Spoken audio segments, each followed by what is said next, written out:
ನಿಗಮ ಚಾನಲ್ ಎಲ್ಲ ವೀಕ್ಷಕರಿಗೂ ನನ್ನ ನಮಸ್ಕಾರಗಳು. ಈಗ ಈ 148/2005 ಬಗ್ಗೆ ಕೆಲವು ಅಂಶಗಳನ್ನ ಮುಂದೆ ಎತ್ತಿಡೋದಕ್ಕೆ ಇಷ್ಟಪಡ್ತೇನೆ. ಏಕೆಂದರೆ ಬಹಳವಾಗಿ ಎಲ್ಲರೂ ಇವಾಗ 148 ಬಗ್ಗೆ ಮಾತಾಡ್ತಾರೆ. ಏನು 148 ಅಂದರೆ 1996ವರೆಗೆ KSRTC ಮ್ಯಾನೇಜ್ಮೆಂಟು ರಿಕಗ್ನೈಸ್ ಯೂನಿಯನ್ಗಳ ಜೊತೆ ಡಿಮಾಂಡ್ಸ್ಗಳು ಮಾತಾಡಿ ಒಂದು ಅಗ್ರಿಮೆಂಟಿಗೆ ಬರ್ತಾ ಇದ್ವಿ. As per industrial dispute act section 18(1) ಅದರಲ್ಲಿ ಬರ್ತಾ ಇದ್ವಿ, ಅಥವಾ 12(3)ದಲ್ಲಿ ಬರ್ತಾ ಇದ್ವಿ. 96 ಆದಮೇಲೆ ಸರ್ಕಾರ with regard to employees or trade unions ಅವರ ಪಾಲಿಸಿನೇ ಬದಲಾವಣೆ ಮಾಡಿದ್ರು. ಯಾಕೆ ಯೂನಿಯನ್ ಹಾಕಬೇಕು ಪಬ್ಲಿಕ್ ಸೆಕ್ಟ್ರಲ್ಲಿ, ಅದು ಪರ್ಟಿಕ್ಯುಲರ್ ಟ್ರಾನ್ಸ್ಪೋರ್ಟ್ ಸೆಕ್ಟ್ರಲ್ಲಿ ಬೇಕಾಗಿಲ್ಲ ಅನ್ನೋ ತೀರ್ಮಾನಕ್ಕೆ ಬಂದರು. ಯಾವುದು ಪಟೇಲ್ ಸರ್ಕಾರ. ಅಲ್ಲಿಂದ ಶುರುವಾಯಿತು ನಮ್ಮ ಮೇಲೆ ದಾಳಿ. So every 4 years once demand ಕೊಡೋದು, ಸೆಟಲ್ಮೆಂಟ್ಗಳಾಗೋದು, 5 ವರ್ಷಕ್ಕೊಂದ್ಸಲ ಎಲೆಕ್ಷನ್ ಆಗೋದು, 4 ವರ್ಷಕ್ಕೊಂದ್ಸಲ ಎಲೆಕ್ಷನ್ನು ಎಲ್ಲ ನಿಲ್ಲಿಸ್ಬಿಟ್ಟದು. ಮನ್ಸೋಚೆ ಬೇಕಾದಷ್ಟು ಕೊಡೋಕೆ ಹೋದರು. ಇದರಿಂದ ಏನಾಯಿತು, ನಮ್ಮ ಸಂಬಳ ಗ್ರ್ಯಾಜುಯಲಿ ಕಡಿಮೆ ಆಗ್ತಾ ಶುರುವಾಯಿತು. ಎಂದೂ 10% ಕಡಿಮೆ ಬಂದಿರಲಿಲ್ಲ. 4-5% ಭಿಕ್ಷಾ ಕೊಡೋಂಗೆಲ್ಲ ಕೊಟ್ಟರು. ಹಾಗೆ 2004ರಲ್ಲಿ 6% ಅವ್ರು ಕೊಟ್ಟರು. ಅವರಲ್ಲಿ 5% ನಮ್ಮ ವೇಜ್ ಇನ್ಕ್ರೀಸ್ ಕೊಟ್ಟರು. ನಾವು ಡಿಮಾಂಡ್ ಹಾಕಿದ್ವಿ, ಸ್ಟ್ರೈಕ್ ಮಾಡ್ತೀವಿ ಅಂತ ಹೇಳಿದ್ವಿ. ಅದು ಇಂಡಸ್ಟ್ರಿಯಲ್ ಟ್ರೈಬ್ಯುನಲ್ ರೆಫರ್ ಆಯಿತು. ಅಂದರೆ ಕೈಗಾರಿಕಾ ನ್ಯಾಯಾಧೀಕರಣ ಅಂತ ಇದೆ ಬೆಂಗಳೂರಿನಲ್ಲಿ, ಅದಕ್ಕೆ ಗೌರ್ಮೆಂಟೇ ರೆಫರ್ ಮಾಡ್ತು. ಅದು ನೋಡಿ ರೆಫರ್ ಆಗಿದ್ದು 13/9/2005 ಫಸ್ಟು.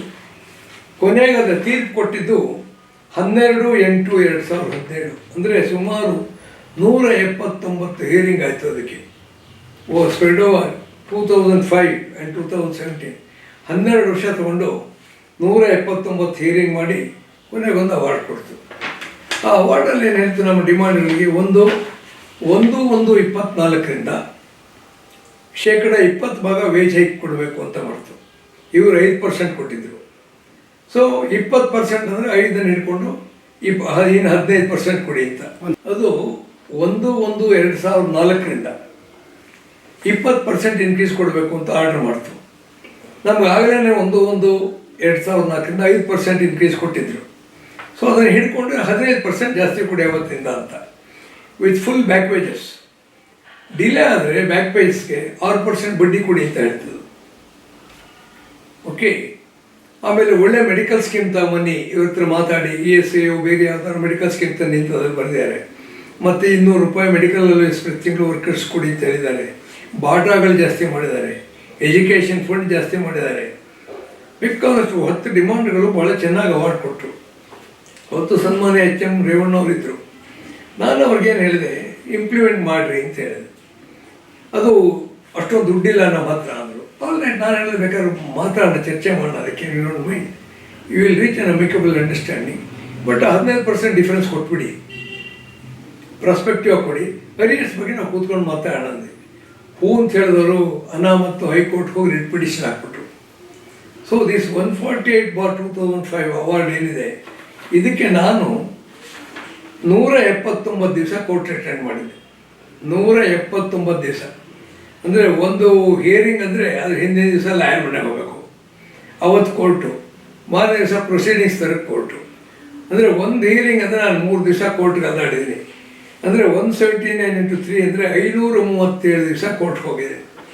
ನನ್ನ ಚಪ್ಪಲಿ ಸಭೆ ದಿವಸ ಯೋಚನೆ ಆಗ್ತಿರಲಿಲ್ಲ, ಕಾಲೇ ಸೌದೋಗ್ಬಿಡ್ತು ಕಾಲು, ಗೊತ್ತಾಯ್ತಾ. 179 ದಿವಸ ಹಿಯರಿಂಗ್ ಅಟೆಂಡ್ ಮಾಡಿದ್ವಿ. ಕೊನೆಗೆ ಇದು 2017ರಲ್ಲಿ ಅವಾರ್ಡ್ ಕೊಡ್ತು. ಈ ಅವಾರ್ಡಲ್ಲಿ ಇಷ್ಟೊಂದು ಇನ್ಕ್ರೀಸ್ ಕೊಡಬೇಕು ಅಂತ ಬಹುಶಃ ಅದು ಜಾರಿ ಮಾಡಿದರೆ ಸರ್ಕಾರಿ ನೌಕರಿಗೆ ಜಾಸ್ತಿ ಸಂಬಳ ಬಂದಿರುತ್ತದೆ. ಹೈಕೋರ್ಟ್ಗೆ ಹೋಗಿ ರಿಟ್ ಹೋಗಿ ಸ್ಟೇ ತಂದರು. ಕೆಲವರು ಅಬ್ಜೆಕ್ಷನ್ನು, ಆ ರಿಟ್ನ ನೀವು ಸ್ಟೇ ವೆಕೇಟ್ ಮಾಡಿಸ್ಬೇಕು ಅಂತ. ಸ್ಟೇ ವೆಕೇಟ್ ಮಾಡಿಸೋದ್ರೆ ಏನೋ ಜಾರಿ ಮಾಡಬೇಕು ಅಂತ. ಅವರದನ್ನು ಚಾಲೆಂಜ್ ಮಾಡಿರೋ ವೆಕೇಟ್ ಮಾಡ್ತಾರೆ. ಇನ್ನು ಹೈಕೋರ್ಟಲ್ಲಿ ನಾವು ಹೇಳಿದಂಗೆ ಅವ್ರು ಹಿಯರಿಂಗ್ ಮಾಡೋಕ್ಕಾಗಲ್ಲ. ನ್ಯಾಯಾಲಯಕ್ಕೆ ಅದಕ್ಕೆ ಒಂದು ದಾರಿ.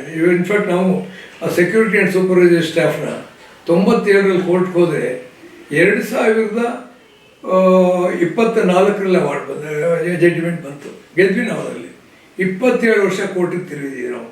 High court 2 bench, supreme court. ಅದರಿಂದ ನ್ಯಾಯಾಲಯ ಆಫ್ಟರ್ ಆಲ್ ನ್ಯಾಯಾಲಯದ ವಿಧಾನಗಳು ಹಾಗೆ. ನಾವು ಹೋಗ್ಬಿಟ್ಟು ಜಡ್ಜಿಗೆ ಗೆರ ಮಾಡೋಕ್ಕಾಗಲ್ಲ, ನೀವು ಜಾರಿ ಮಾಡಿಬಿಟ್ರಿ, ಬೇಗ ಜಡ್ಜ್ಮೆಂಟ್ ಕೊಟ್ರಿ. ಎನಿವೆ, ಈಗ 148 ನೆನಗುದಿಯಲ್ಲಿದೆ. ಹೈಕೋರ್ಟ್ನಲ್ಲಿ ಇವತ್ತು ವ್ಯಾಟ್ ಇದೆ, ಅದು ಯಾವಾಗ ಬರ್ತೋ ಗೊತ್ತಿಲ್ಲ, ನಾವು ವಕೀಲರನ್ನ ಹಾಕ್ತೀವಿ. ಅದರಿಂದ ಈ 148 ಜಾರಿ ಆದರೆ ಖಂಡಿತ ನಮ್ಮ ಸಂಬಳ ಸರ್ಕಾರಿ ನೌಕರಿಗೆ ಜಾಸ್ತಿ ಆಗುತ್ತೆ. ಬಟ್ ನಾನು ಅದನ್ನು ಸ್ಟ್ಯಾಂಡರ್ಡು ಸರ್ಕಾರಿ ನೌಕರು ಅಂತ ಹೇಳಲ್ಲ. ಸರ್ಕಾರಿ ನೌಕರಿಗೆ ಜಾಸ್ತಿ ಬರಬೇಕು ಅನ್ನೋದು ನಮ್ಮ ಒಂದು ಇದು. ಮತ್ತು ಈ ಸಂದರ್ಭದಲ್ಲಿ ಇನ್ನೊಂದು ವಿಷಯ ತಮ್ಮ ವ್ಯೂವರ್ಸ್ ಗಮನಕ್ಕೆ ತಂತಿರೋದೇನೆಂದರೆ, ಹಲವಾರು ಯೂನಿಯನ್ಗಳ ಡಿಮಾಂಡ್ಗಳು ಇಂಡಸ್ಟ್ರಿಯಲ್ ಟ್ರಿಬ್ಯುನಲ್ ರೆಫರ್ ಆಯಿತು. ಯಾರೂ ಅದಕ್ಕೆ ಅಪಿಯರ್ ಆಗಿಲ್ಲ, ಯಾರೂ ಏನೂ ಅವಾರ್ಡ್ ತಗೊಂಡಿಲ್ಲ, ಎಲ್ಲ ನೆಗೆದಿದ್ದೋಯ್ತು. ಹಂಗೆ 6ನೇ ವೇತನ ಆಯೋಗ ಸಂಬಳ ಕೊಡಬೇಕೋ ಬೇಡೋ ಅಂಥೇಳಿ 2021 ರೆಫರ್ ಆಯಿತು. ಆ ಮನುಷ್ಯ ಒಂದು ಲಾಯರ್ ಕೂಡ ಇಟ್ಟಿಲ್ಲ ಅಂತ ಕಾಣುತ್ತೆ. ಏನಾಗಿದೆ ನಮ್ಗೆ ಅವ್ನು ಹೇಳಿಲ್ಲ. I will be happy if he says that in public. But ನಾವು 2005ರಿಂದ 2017ರವರೆಗೆ ಕೋರ್ಟ್ಗಲ್ದು ಒಂದು ಅವಾರ್ಡ್ ತಂದಿಟ್ಟಿದ್ದೀವಿ. ಅದನ್ನು ಇವತ್ತು ಯಾರೂ ಗೇಲಿ ಮಾಡೋಕ್ಕಾಗಲ್ಲ. ನಮ್ಮ ಬೆವರಿದೆ, ಅದರಿಂದ ನಮ್ಮ ಪರಿಶ್ರಮ ಇದೆ. ನ್ಯಾಯಾಲಯ ಏನು ತೀರ್ಮಾನ ಕೊಡ್ತೋ ಅದು ತಲೆಬಾಗಿಸ್ಲೇಬೇಕು. ಒಬ್ಬ ಸಾಧಾರಣ ವ್ಯಕ್ತಿಯಿಂದ ಪ್ರಧಾನಿಯವರಿಗೆ ನ್ಯಾಯಾಲಯಕ್ಕೆ ತಲೆಬಾಗಬೇಕು. ಅದನ್ನು we are waiting. And hearing ಬಂದಾಗ ಒಳ್ಳೆ ಲಾಯರ್ಗಳನ್ನ ನಾವು ಇಟ್ಟು ಖಂಡಿತ ನಾವು ಆರ್ಗ್ಯೂ ಮಾಡ್ತೀವಿ. ಅಕಸ್ಮಾತು ಇನ್ನೂ ಅದಕ್ಕಿಂತ ಉತ್ತಮ ಮೇಲ್ ಕೋರ್ಟ್ಗೆ ಹೋದರೂ ಅಲ್ಲಿಗೂ ನಾವು ತಯಾರಿದ್ದೀವಿ. ಬಟ್ ನನ್ನ ಒಂದು ರಿಕ್ವೆಸ್ಟ್ ಏನು ಅಂದರೆ, ಸನ್ಮಾನ್ಯ ರಾಮಲಿಂಗಾರೆಡ್ಡಿಯವರಿಗೆ ಹೆಚ್ಚಿಗೆ ನಮ್ಮನ್ನು ಪರೀಕ್ಷೆ ಮಾಡಬೇಡಿ. ಈಗಲೂ ಕರೀರಿ, ಮಾತಾಡಿ ಅದರ ಬಗ್ಗೆ. ಏಕೆಂದರೆ ಯಾವತ್ತಿದ್ರೂ ನಿಮ್ಮ ಹೆಗಲ ಮೇಲೆ ಇರೋ ಶನಿ ಇದು. You can't avoid it. It was Supreme Court ಏನು ಪಾಕಿಸ್ತಾನದಲ್ಲಿಲ್ಲ, ಡೆಲ್ಲಿಯಲ್ಲಿದೆ. Okay, will sir definitely fight you in the Supreme Court, ನೀವೇನಾದ್ರು ಹೋಗೋದಾದರೆ. ಆದ್ದರಿಂದ ನಾನು ಅವ್ರು ಕೇಳ್ಕೊಳ್ಳೋದು, ಮತ್ತು ಸಿದ್ದರಾಮಯ್ಯವ್ರ ಸರ್ಕಾರಕ್ಕೆ ವರ್ಕರ್ಸ್ನ ಚಾಲೆಂಜ್ ಮಾಡಬೇಡಿ, ಟ್ರೇಡ್ ಯೂನಿಯನ್ಗಳು ಚಾಲೆಂಜ್ ಮಾಡಬೇಡಿ. ನಿಜ, ಒಂದು ಲೋಕಿನಲ್ಲಿ ಇರ್ಬೋದು, ಸಂದರ್ಭ ಒಂದಾಗಿ ಎದ್ದು ನಿಂತ್ಕೋತಾರೆ, ಎಲ್ಲ ಒಂದಾಗಿ ಎಲ್ಲರೂ ಬೆಂಬಲ ಕೊಡ್ತಾರೆ. ಅವಾಗ ಇವಾಗ ಯಾರ್ಯಾರು ಅದನ್ನು ಹಾಸ್ಯ ಮಾಡ್ತಾರೆ 148ನ, ಆ ಜನ ಬರ್ತಾರೆ, ಭಾಳ ಜನ ಸೀರಿಯಸ್ ಆಗಿ ತೊಗೊಂಡಿದ್ದಾರೆ, ಅವರು ನಮ್ಮ ಜೊತೆ ಇರ್ತಾರೆ, ಒಂದಾಗಿ ನಾವು ಫೈಟ್ ಮಾಡ್ತೀವಿ. ಬಹುಶಃ ನಾಳೆ ಜಾರಿ ಮಾಡಿ ಅಂತ ಸ್ಟ್ರೈಕ್ ಮಾಡೋ ಸನ್ನಿವೇಶ ಬರ್ತೀನೋ ನನಗೆ ಗೊತ್ತಿಲ್ಲ. ಆದರೆ ನಾನು ಸರ್ಕಾರ ಕೇಳ್ಕೊಳ್ಳೋದು, ಒಂದು ನ್ಯಾಯಾಲಯ ತೀರ್ಪು ಕೊಟ್ಟ ಮೇಲೆ ಅದನ್ನು ಮರ್ಯಾದೆಯಾಗಿ ಜಾರಿ ಮಾಡುತ್ತೆ. ನೀವು ಬನ್ನಿ, ನೀವು ದುಡ್ಡು ಖರ್ಚು ಮಾಡಿದ್ದೀರ ಕಾರ್ಪೊರೇಷನ್ದವರು, ನಾವು ಖರ್ಚು ಮಾಡಿದ್ದೀವಿ, ಇಲ್ಲದೇ ಇರೋದೆಲ್ಲ ತಿರುಪೇಬೇಡಿ, ದುಡ್ಡು ಕೊಟ್ಟಿದ್ದೀವಿ ಲಾಯರ್ಗಳಿಗೆ. ಆದ್ದರಿಂದ ದಯಮಾಡಿ ನಮ್ಮ ತಾಳ್ಮೆಯನ್ನು ಪರೀಕ್ಷೆ ಮಾಡಿದೆ. ಈಗಲೂ ಕೂಡ 148 ಬಗ್ಗೆ ಮಾತುಕತೆ ನಮ್ಮನ್ನು ಕರೀರಿ. ಮತ್ತು ಆಗಲೇ ನಾನು ಹೇಳಿದಂಗೆ ಬೇರೆ ಯಾರೂ ಕೂಡ ರೆಫರೆನ್ಸ್ಗಳನ್ನ ಫೈಟ್ ಮಾಡಿ ಅವಾರ್ಡ್ಗಳು ತಂದಿಲ್ಲ. ಅದನ್ನು KSRTC staff and workers federation ತಂದಿದೆ ಅಂತ ಹೇಳೋದಕ್ಕೆ ನನಗೆ ಭಾಳ ಹೆಮ್ಮೆ ಆಗ್ತದೆ. ನಿಗಮ ಚಾನಲ್ಗೆ ಹಲವಾರು ವೀಕ್ಷಕರು ಫೋನ್ ಮಾಡಿ ಈ 148 ಬಗ್ಗೆ ಕೆಲವು ಡೀಟೇಲ್ಸ್ ಕೇಳ್ತಾ ಇದ್ದಾರೆ. ಅದರ ಬಗ್ಗೆ ಇವಾಗ ಸಾಕಷ್ಟು ವಿವರಗಳನ್ನ ನಾನು ಕೊಟ್ಟಿದ್ದೇನೆ. ಇನ್ನೊಂದು 2 ಅಂಶ ಕೊಡೋದು, actually what is that award ಅಂತ. ಆ ತೀರ್ಪು, ಅದಕ್ಕೆ ಅವಾರ್ಡ್ ಅಂತ ಇಂಡಸ್ಟ್ರಿಯಲ್ ಡಿಸ್ಪ್ಯೂಟ್ ಆ್ಯಕ್ಟಲ್ಲಿ ಹೇಳ್ತಾರೆ. ಬಟ್ ಆ್ಯಕ್ಚುಲಿ ತೀರ್ಪು, ನ್ಯಾಯಾಲಯದ ತೀರ್ಪು, ಇಂಡಸ್ಟ್ರಿಯಲ್ ಡಿಸ್ಪ್ಯೂಟ್ನಲ್ಲೂ ಆ್ಯಕ್ಟಲ್ಲಿ ಆಗಿ ಬರುತ್ತೆ, ಟೆಕ್ನಿಕಲ್ ವರ್ಡು. ಬಟ್ ಕೈಗಾರಿಕಾ ನ್ಯಾಯಾಲಯದ ತೀರ್ಪು ಏನಪ್ಪ ಅಂದರೆ, ಇದು 179 ಹೀರಿಂಗ್ಗಳಾಗಿದೆ. ಇದು ಆ ಹೀರಿಂಗ್ ನಡುವೆ ಭಾಳ ಇಂಟ್ರೆಸ್ಟಿಂಗ್ ಅಂತ ಹೇಳಿದರೆ 14 ಜನ ಜಡ್ಜಿಗಳು ಚೇಂಜ್ ಆಗಿದ್ದಾರೆ. ಊಹಿಸ್ಕೊಳ್ಳಿ, 14 ಜನ ಜಡ್ಜಿಗಳು ಒಂದು ಡಿಸ್ಪ್ಯೂಟ್ ಬಗ್ಗೆ ನಮ್ಮಿಂದ ತಿಳ್ಕೊಂಡಿದ್ದಾರೆ. ಕೊನೆಗೆ ಶ್ರೀಯುತ ಹಂಚಾಟೆ ಸಂಜೀವ್ ಕುಮಾರ್ ಅವರು ಅವಾರ್ಡ್ ಕೊಟ್ಟಿದ್ದಾರೆ. ಈ ಅವಾರ್ಡ್ ಕೊಟ್ಟ ಮೇಲೆ 2018ರಲ್ಲಿ ಕಾರ್ಪೊರೇಷನ್ ರಿಟ್ ಪಿಟಿಷನ್ ಹಾಕಿ ಇದನ್ನು ಚಾಲೆಂಜ್ ಮಾಡಿದರೆ ಇದು ಹೈಕೋರ್ಟ್ಲಿದೆ. ಈ ಅವಾರ್ಡ್ಗಳದ್ದು ಭಾಳ ಮುಖ್ಯವಾಗಿ ಏನಪ್ಪ ಅಂತ ಹೇಳಿದರೆ, ಒಂದು ಈ ನಾವೇನು ಡಿಮಾಂಡ್ ಕೊಟ್ಟಿದ್ದೋ ಅದನ್ನು ಭಾಗಶಃ ಪುರಸ್ಕಾರ ಮಾಡಿದೆ. ಉದಾಹರಣೆಗೆ ನಾವು 30% ಇನ್ಕ್ರೀಸ್ ಕೊಡೋದು ಸಂಬಳ ಅಂತ ಕೇಳಿದ್ವಿ, ಅವರು 20% ಕೊಡೋದಕ್ಕೆ ಹೇಳಿದ್ದಾರೆ. 1/1/2004ರಿಂದ 20% ಮಾಹ್ಯಾನ ಇನ್ಕ್ರೀಸ್ ಕೊಡಿ ಅಂತ. ಬಹುಶಃ ಅದು ಕೊಟ್ಟರೆ ಎಷ್ಟಾಗ್ಬೋದು ಆ್ಯಸ್ ಆನ್ ಡೇಟ್, 1/1/24ರಿಂದ ಅರಿಯರ್ಸ್ ಸಮೇತ ಕೊಡಬೇಕು ಅಂತ ಹೇಳಿದರೆ, ಆ ಅರಿಯರ್ಸು ಡಿಲೇ ಆದರೆ ಅದಕ್ಕೆ 6% ಬಡ್ಡಿ ಕೊಡಬೇಕು ಅಂತ ಹೇಳಿದ್ದಾರೆ. 2004ರಿಂದ ಬಡ್ಡಿ ಕೊಡಬೇಕು. ಸೊ ನಾವು ಬಡ್ಡಿ ಮಗಾನ್ ಬೈಬೋದು ಕಾರ್ಪೊರೇಷನ್ನ, ಯಾಕೆಂದರೆ ಬಡ್ಡಿ ಉಳಿಸ್ಕೊಂಡಿದ್ದಾರೆ, ಹೆಸರು ಉಳಿಸ್ಕೊಂಡಿದ್ದಾರೆ. ಒಂದು ಇನ್ನು ಎರಡನೇದು ಇದು ಕೊಟ್ಟಿದ್ದಾರೆ, ಏನಪ್ಪ ಅಂತ ಹೇಳಿದ್ರೆ ವೇಟೇಜ್ ಸರ್ವೀಸು. ಪ್ರತಿಯೊಂದು ವರ್ಷದ ಸರ್ವೀಸು ಕೂಡ 31/12/2003ಕ್ಕೆ ಏನು ಸರ್ವೀಸ್ ಆಗಿತ್ತೋ ಅದಕ್ಕೆ ಪ್ರತಿ ವರ್ಷ 20 ರೂಪಾಯಿ ವೇಟೇಜ್, ಅಂದರೆ ಅವರ ಬೇಸಿಕ್ ಜಾಸ್ತಿ ಆಗುತ್ತೆ. ಇವಾಗ 20 ವರ್ಷ ಸರ್ವಿಸ್ ಆಗಿದ್ರೆ ಇಂಟು 20 ₹400 ಬೇಸಿಕ್ ಜಾಸ್ತಿ ಆಗುತ್ತೆ. ಅದು ಈ ವೇಜ್ ಹೈಕ್ 15% ಅಲ್ಲದೆ 20% ಅಲ್ಲದೆ ಇದು. ಇನ್ನು ಮೂರನೇದು ಸ್ಕೇಲ್ಸ್ ಆಫ್ ಪೇ, ಅದು ಅವರ ನೇಚರ್ ಆಫ್ ವರ್ಕ್ ಏನಿದೆ, ಅವ್ರ ಕೆಲಸದ ಗುಣ ಏನಿದೆ ಅದಕ್ಕೆ ಕ್ವಾಲಿಟಿ ವರ್ಕು ಅದ್ರ ಮೇಲೆ ಸ್ಕೇಲ್ ಮೇಲೆ ಡಿಪೆಂಡ್ ಆಗುತ್ತೆ, ಫಿಕ್ಸ್ ಮಾಡಬೇಕು ಅಂತ ಹೇಳಿದ್ದಾರೆ. ಆಮೇಲೆ ಪೇ ಅಲೋವೆನ್ಸಸ್ ನಮಗೆ ಪರ್ಟಿಕ್ಯುಲರ್ಲಿ ಬಾಟ ಅವತ್ತೇನು ಬರ್ತಿತ್ತು ಅದ್ರ ಡಬಲ್ ಕೊಡಿ ಅಂತ ಹೇಳಿದ್ದಾರೆ. ಅಂದರೆ ಆ್ಯಕ್ಚುಲಿ 2 ಟೈಮ್ಸ್ ₹1 ಬರ್ತಿದ್ರೆ ₹3 ಕೊಡಿ ಅಂತ. ಇನ್ನು ಫೆಸ್ಟಿವಲ್ ಅಡ್ವಾನ್ಸು ಅವಾಗೆಲ್ಲ 5,000 ಕೊಡ್ತಿರಲಿಲ್ಲ, ₹5,000 ಫೆಸ್ಟಿವಲ್ ಅಡ್ವಾನ್ಸ್ ಕೊಡಿ ಅಂತ ಯಾವಾಗಿಂದ 2004ರಿಂದ ಹೇಳಿದ್ದಾರೆ. ಆಮೇಲೆ ಸ್ಟಿಚಿಂಗ್ ಚಾರ್ಜು ಅವತ್ತು ₹250 ಕೊಡಿ, ಮತ್ತು ಫೀಮೇಲ್ ವರ್ಕರ್ಸ್ಗೆ ₹250 ಕೊಡಿ ಒಂದು ಬ್ಲೌಸ್ಗೆ ಅಂತ ಹೇಳಿದ್ದಾರೆ. ಇನ್ನು ಈ ಮೆಡಿಕಲ್ ಬೆನಿಫಿಟ್ ಕೇಳಿದ್ವಿ, ಅದಕ್ಕೆ ESI ಪ್ರಾವಿಷನ್ ಏನಿದೆ ಇದೆಲ್ಲ ನೋಡಿಕೊಂಡು, ಬೇರೆ ಹೆಲ್ತ್ ಸ್ಕೀಮ್ಗಳಿದೆ ನೋಡಿಕೊಂಡು ಯೂನಿಯನ್ ಜೊತೆ ಮಾತಾಡಿ ಒಂದು ಹೊಸ ಮೆಡಿಕಲ್ ಸ್ಕೀಮ್ ತನ್ನಿ ಅಂಥೇಳಿ ಅವತ್ತೇ 2017ರಲ್ಲಿ ಹೇಳಿದ್ದಾರೆ. ಅದನ್ನು ಇವತ್ತು ನಾವು ಜಾರಿ ಮಾಡ್ಸೋಕ್ಕಾಗಿದೆ. ಇದು ಬೇರೆ ಯಾರೋ ಮಾಡಿದ್ದಲ್ಲ, ಇದು it's A product of our award.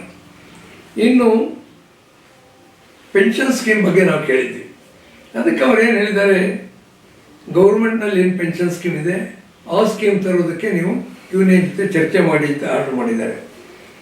ಆಮೇಲೆ ಇಂಡಸ್ಟ್ರಿಯಲ್ ಕ್ಯಾಂಟೀನು, ಡಿಪೋಗಳಲ್ಲಿ ಕ್ಯಾಂಟೀನ್ ಕೊಡಿ ಅಂತ ಹೇಳಿದ್ದಾರೆ. ಏನೋ ಏನೋ ಪೆಟ್ಟಿಗೆ ಅಂಗಡಿ ತಗೊಳ್ತೀವಿ ನೋಡಿ, ಅದು ತಪ್ಪಿ ಇಂಡಸ್ಟ್ರಿಯಲ್ ಕ್ಯಾಂಟೀನ್ಗಳು ಕೊಡಿ ಪ್ರತಿ ಡಿಪೋನಲ್ಲೂ ಅಂತ ಹೇಳಿದ್ದಾರೆ. ಆಮೇಲೆ ಮತ್ತು ಇನ್ನೊಂದು ಅದರಲ್ಲಿ ಏನಂದರೆ, ಇವಾಗ ನೋಡಿ ಇದು ಆ್ಯಕ್ಚುಲಿ ಯಾರು ಎಂಪ್ಲಾಯಿ ಆ್ಯಕ್ಸಿಡೆಂಟಲ್ಲಿ ಸತ್ತರೆ ₹1,00,00,000 ತರಬೇಕು ಅನ್ನೋದು ನಾವು ತಂದಿದ್ದೀವಿ. ಆವತ್ತೇ ನಮ್ಮ ಅವಾರ್ಡಲ್ಲಿದೆ, the second party is directed to pay 10 times of the gross salary workman as compensation to the family in case of accident and death, in case the workman dies in accident while on duty. ಅಂದರೆ ಡ್ಯೂಟಿಯಲ್ಲಿದ್ದಾಗ ಆಕ್ಸಿಡೆಂಟಲ್ಲಿ ಅವ್ನು ಸತ್ತರೆ ಅವನ ಸಂಬಳದ 10 times ಪರಿಹಾರ ಕೊಡಿ ಅಂತ ಬಂದಿದೆ. ಅಂದರೆ ಇವತ್ತೇನೋ 1 ಕೋಟಿ ಏನಿದೆ ಅದಕ್ಕೆ ರೂಟ್ ಇಲ್ಲಿದೆ, we have fought for it. ಬೇರೆ ಯಾರು ಇದನ್ನು ಕ್ರೆಡಿಟ್ ತಗೊಳ್ಳಾಗಿಲ್ಲ, ಸ್ಪಷ್ಟವಾಗಿದೆ ಅದರಲ್ಲಿ. ಆಮೇಲೆ LTC 5,000 ಕಿಲೋಮೀಟ್ರ್ವರೆಗೆ ಟ್ರೈನ್ನಲ್ಲಿ ಅವನ ಫ್ಯಾಮಿಲಿ ಹೋಗೋದಕ್ಕೆ 5 ವರ್ಷಕ್ಕೊಂದ್ಸಲ ದುಡ್ಡು ಕೊಡಬೇಕು ಅಂತ ಹೇಳಿದ್ದಾರೆ. ಆಮೇಲೆ ಲೀಗಲ್ ಫೇಟಲ್ ಆಕ್ಸಿಡೆಂಟ್ಗಳಾದರೆ ಡ್ರೈವರ್ಗಳಿಗೆ ₹5,000 ಲಾಯರ್ ಫೀಸ್ ಕೊಡಿ ಅಂತ, 2,500 ಇತ್ತು, 5,000 ಕೊಡಿ ಅಂತ ಹೇಳಿದ್ದಾರೆ. ಆಮೇಲೆ ಒಂದು ಇಂಪ್ಲಿಮೆಂಟೇಷನ್ ಕಮಿಟಿ ಅಂತ ಮಾಡಿ ಈ ಸೆಟ್ಲ್ಮೆಂಟ್ಗಳು ಮತ್ತೊಂದು ಏನಿದೆ ಅದು ಜಾರಿ ಆಗೋದನ್ನು ಸರಿಯಾಗಿ ಚೆಕ್ ಮಾಡೋದಕ್ಕೆ ನೀವು ಒಂದು ಇಂಪ್ಲಿಮೆಂಟೇಷನ್ ಕಮಿಟಿ ಮಾಡಿ ಅಂತ ಹೇಳಿದ್ದಾರೆ. ಆಮೇಲೆ ಇದಲ್ಲದೆ ಹಿಂದೆ ಏನೇನು ಬೆನಿಫಿಟ್ಗಳು ಬರ್ತಿದೆಯಲ್ಲ ಅದೆಲ್ಲ ಮುಂದುವರಿಬೇಕು ಅಂತ ಕೊಟ್ಟಿದ್ದಾರೆ. ಇಷ್ಟು ಈ ಅವಾರ್ಡ್ನಲ್ಲಿ ಅಡಕವಾಗಿದೆ. ಅದರಿಂದ ಇದನ್ನು ಅವರು ಜಾರಿ ಮಾಡೋ ಬದಲು ಹೈಕೋರ್ಟ್ಗೆ ಹೋಗಿ ರಿಟ್ ತಂದಿದ್ದಾರೆ. ಅದರಿಂದ ನಾವು ಫೈಟ್ ಮಾಡಿದ್ದೀವಿ. ಆದರೆ ಇವತ್ತು ಒಂದು ಲೀಗಲ್ ಸ್ಟ್ರಕ್ಚರ್ ಇರೋದು ಹಾಗೆ we have to wait with patience. ಯಾರು ಆತರ ಮಾಡೋಕ್ಕಾಗಲ್ಲ. ಆದರೆ ಒಂದು ಅಶ್ಯೂರೆನ್ಸ್ ನಾನು ತಮಗೆಲ್ಲ ಕೊಡೋದೇನಪ್ಪ ಅಂದರೆ, ಒಳ್ಳೆ ಕಾಂಪಿಟೆಂಟ್ ಲಾಯರ್ಸ್ ಹೇಗೆ ಇದುವರೆಗೆ ಫೈಟ್ ಮಾಡಿದೀವೋ ಹಾಗೆ ಮುಂದೆ ಕೂಡ ವಕೀಲರು ನೇಮಕ ಮಾಡ್ತೀವಿ, ಇದನ್ನು ಡಿಫೆಂಡ್ ಮಾಡ್ತೀವಿ. ಮತ್ತು ಆ ಕೋರ್ಟ್ ಎಕ್ಸ್ಪೆನ್ಸಸ್ಗೆಲ್ಲ ನೀವು ನಮಗೆ ದುಡ್ಡು ಕೊಡಬೇಕಾಗುತ್ತೆ. ಇದಕ್ಕೆ ಫ್ರೀ ಸರ್ವಿಸ್ ಯಾರೂ ಕೊಡೋದಿಲ್ಲ. ಥ್ಯಾಂಕ್ ಯು, ನಮಸ್ಕಾರ. ಮತ್ತೊಮ್ಮೆ ಬರ್ತೀವಿ ಬೇರೆ ವಿಷಯದಲ್ಲಿ.